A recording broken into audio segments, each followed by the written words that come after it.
All right, welcome back to the How to Think About and Approach Range next episode.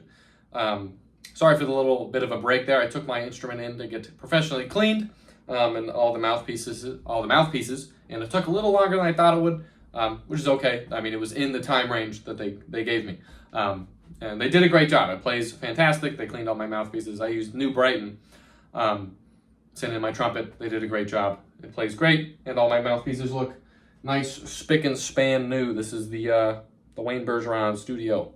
There it is. But anyways, last time we talked about breathing. If you want to know more about breathing, go watch that video. But today we're going to talk about probably the next step in the equation, which is your embouchure. And your embouchure is, the part of your face that meets the mouthpiece. Not sure the exact definition of it or the exact body parts, but basically we're going to be talking about your lips and your mouth and corners and stuff. So obviously, embouchure is a huge part of how we play trumpet. And I've had a lot of thoughts on embouchure throughout the years. I had a lot of issues with my embouchure back in the day that I've fixed since then, I hope. And even recently, I have been changing a few things that I think have helped a lot, or at least changed for the better, maybe a little bit. So the first thing is we're going to put our mouthpiece on our lips. And when we do that, what do? Well, we have to shut up our face. We can't just, doesn't quite work like that. Doesn't quite work. So we need to do something to our lips. Obviously, if you're a trumpet player, you probably already know this. But we're going to do, we're going to bring our lips in so that generally it is, thought that the pink of your lips should be, or at least this fleshy part, should be inside of the mouthpiece. So at the very least, I'm going to have to bring it in a little bit. And then I wet the mouthpiece of my lips when I play. I don't know if everyone does. Some people don't. I'm not sure if it's better or not better to do that. But I do it, honestly, just out of habit. I don't even know if I have to do it. It's really hard for me to not do it just because I've done it for so long. Yeah, it's weird. I don't know. Maybe I'll play around with that. I'll talk about it in another video someday. But anyways, so when we play the instrument, we're going to be blowing into it and it's going to create resistance. And if we do not firm our corners, the air is going to blow out. If I don't firm my corners at all, it's just going to come right out. So we have to firm our corners. And this is where I want to get into this, is we need to keep our corners firm. But in doing so, I think a lot of people, maybe not, but I think a lot of people probably get caught in a trap where they are also firming up too much of their lips inside the mouthpiece, because it's really easy to firm up everything and not just the corners.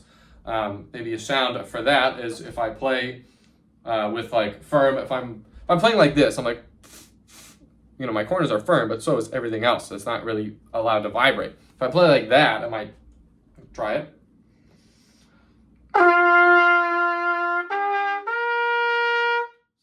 Not too bad, but it feels weird and it's not too flexible. Where if I only do the corners and maybe just a little bit inside, as much as I need. So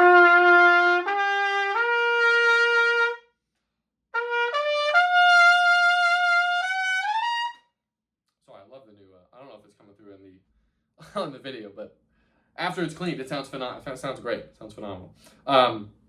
But yeah, way better. It's a lot more resonant. It's more flexible. I could probably do a slur way easier like that. If I have firm lips all around and I try to do like a C to C slur, I could do it. But if I have it more flexible, way smoother, faster, better, stronger. I don't know the other lyrics. But it's better, pretty much across the board. More resonant, easier, more connected. So that was something that really took me a long time to be able to grasp, and honestly, just able to do in general. I had a lot of trouble with it. Because when I first started to play range, especially, I was very, my crutch was to firm everything up and kind of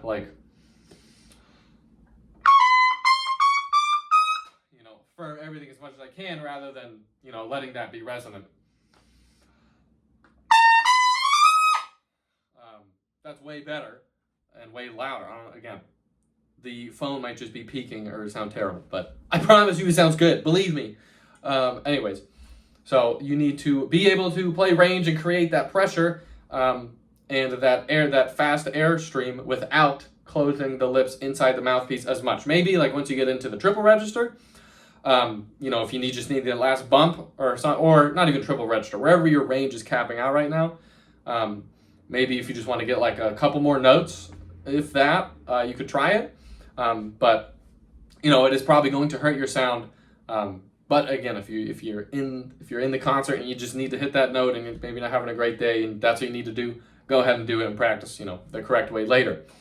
That's one thing I do want to mention in these videos is all of this is for practice purposes. If you have a concert, you're in a concert, and you need to do, it's either you're not going to play the note if you don't do this, maybe bad habit, or you will play the note if you do this bad habit this time. Probably in the concert, do the bad habit, play the note, and then outside of the concert, go into the practice room and try to make it better and more efficient. One thing that I've changed recently is my whole life I played like this with my thumb wrapped around here. My lesson when I had with Wayne, he was like, you should really try to get the thumb out here. It's going to create a lot of tension. And in my head, I was like, I'm gonna try my best, but I really don't think I can. It's just something I've done my whole life. And then maybe like the past month, I was like, well, what if I just try it? And I could do it. It was fine.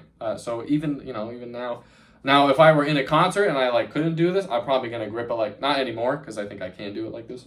But in a concert back then, I definitely would have gone to this. Even if I was practicing like this, if this was gonna get me the note just because I'm used to it, my body, my muscle memory was used to that, that's what I'm gonna do. But outside of the concert, you should be trying to be more efficient and bettering yourself. That's what this is all about, right? So, we know we have to firm our corners, but we need to leave as much lip in here, well, maybe not as possible, but enough lip in here loose so that we can have a resonant, embouchure, and it can resonate fully. Now, there's not that much room in there, How much lip's actually in there? So, try your best. It's hard. It's just a little bit of your lip that you need to leave what's the word? I don't even know the word. Loose. Leave it loose. But that is something that I struggled with. Maybe you don't struggle with this at all and you're just going to go do it and it's great. But personally, I struggled with knowing when I was and was not doing it. Now it's a little more obvious. But I think that was something that really, really helped. And I think it can help range as well because it just allows more airflow and more resonance. Okay, what was the next thing I want to talk about? Lips inside the mouthpiece. As far as taking lip out of the mouthpiece or pushing lip in. So when I go to play, now this is going to change from mouthpiece to mouthpiece. If I have my 1.5 C here, I can have more lip in the mouthpiece. So basically when I go to play, I'm going to be essentially smiling to pull a little bit of lip out of the mouthpiece. So if I don't, then I'm going to have too much lip. I think this depends also on the size of your lips. I think I have bigger lips. So I'm going to smile and pull some lip out.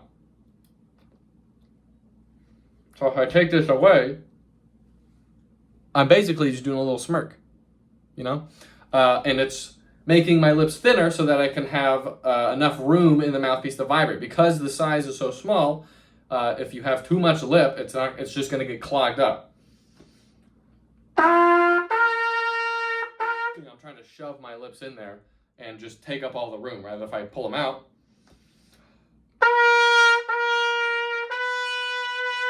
I feel like I have room to move. I can do a vibrato.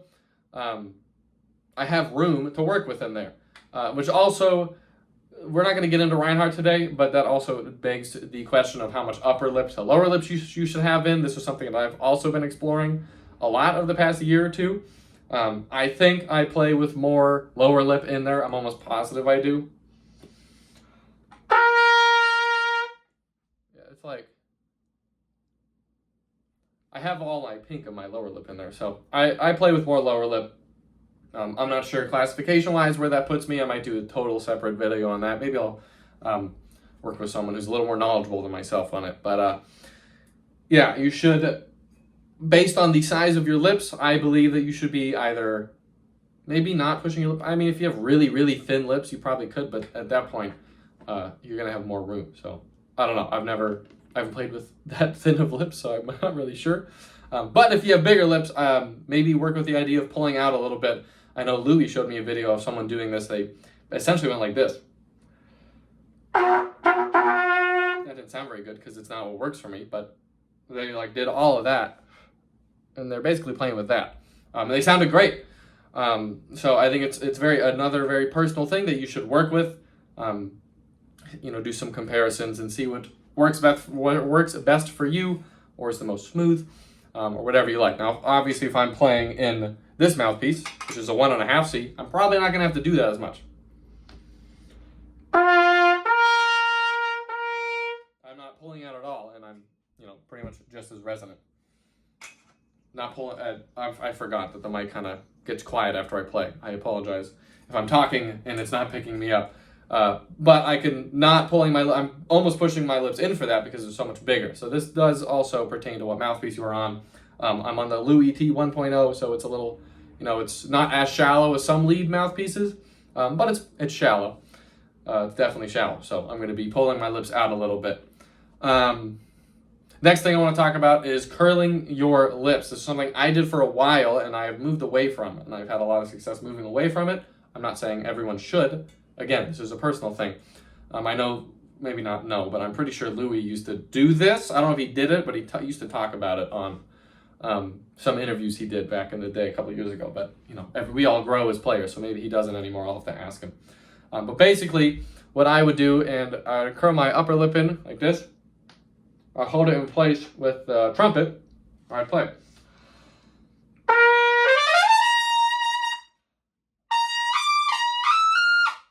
It works. I don't play bad at all.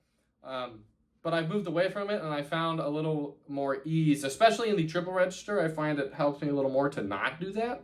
But it's something I'm still playing around with. If I try not curling it in, I'm kind of basically when I'm thinking it, like if this is my, how do I do this? If this is my lip, these are my lips, bottom lip, upper lip, instead of playing like this is curling my lip in. So I curl my upper lip in, I place it, and now I'm kind of blowing like this. Now I'm kind of thinking like this. I have both my lips, and I'm going to put them kind of like this. They're more out.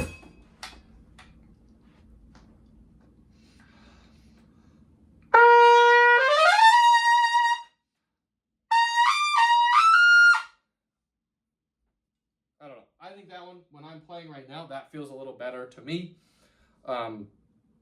I'm still playing around with it. We'll see where I end up. But I think I like that a little more, and I especially find that when I'm playing like triple register, I get more success with my notes doing that than the first one. We'll see. So I don't think you should ever curl your lower lip in. I want to say that. I think your lower lip should always stay out. That is the sponge. It's the cushion. Most of your mouthpiece pressure is probably going to be taken up by your lower lip, and if you're curling that in, that is something that I have heard and seen a lot of, especially younger players, fall into the trap of, is curling your lips in to try to get a higher note. Like you can play higher with that, but it doesn't sound good, doesn't feel good. Probably have no flexibility either. So don't do that. That's one definitive I will say. You should probably never curl this lower lip in. Upper lip, you can play around with it. Just make sure you're probably not curling it around your teeth. You're not going down far, but like maybe just down a little bit. Not too down. Don't put it like that. That's probably not good. So curl your lip in. If you, I find normally people who have less upper lip in the mouthpiece probably tend to curl in more than people who play with more upper lip in the mouthpiece. I haven't talked about that too much with people that have more upper lip in the mouthpiece, but just through seeing people play, when I watch people play, I notice that they're not curling at all if they're playing with more upper. Like I think Wayne plays. I could be totally wrong about that. I'm not going to say anything because I don't know. But it looks like he might play with more upper lip in the mouthpiece, and I don't see him curling. So who knows? He could be. But play around with it. All of these things are just me telling you what to think about when you're playing and how to maybe go about playing with them to see what works best for you. I can't tell you if it will work or it won't work. These are just some of my experiences I've had and when I've played around with them. Do I have anything else I want to talk about with this? I think it's about it as far as embouchure goes. Another thing that could be associated with embouchure, we probably did a whole video about this, but just pressure. You're probably using too much pressure in the upper register. You need pressure, but you shouldn't have too much of it in the upper register. Lower register, you probably need more of it to have the seal firm. I